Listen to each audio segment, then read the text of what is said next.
Buonasera. Ultimamente abbiamo sentito parlare abbastanza spesso del processo breve e un po' meno di processo lungo. Vediamo cosa sono e cosa dicono queste quattro magiche paroline. Processo breve, se l'italiano è ancora una lingua viva, dovrebbe voler dire che il processo si svolgerà in tempi brevi.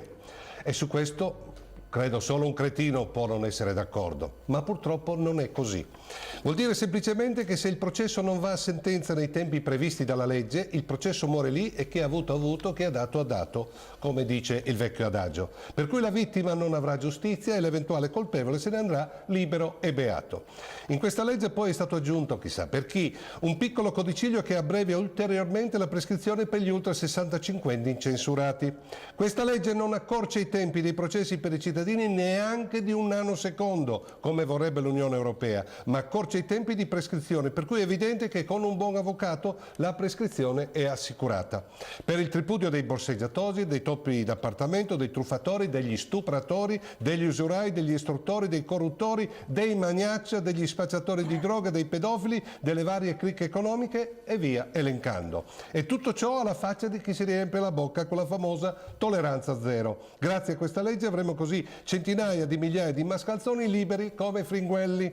E poi c'è il processo lungo, attualmente in discussione al Senato. E così in un impeto di schizofrenia alla Camera è passato il processo breve, mentre al Senato stanno discutendo del processo lungo.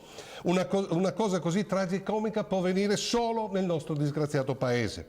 Questo disegno di legge prevede tra l'altro che la difesa possa presentare tutti i testimoni che vuole e il giudice dovrà accettarli tutti. La norma attuale prevede sia il giudice a decidere quali e quanti testimoni sono utili al processo, sia per la difesa che per l'accusa.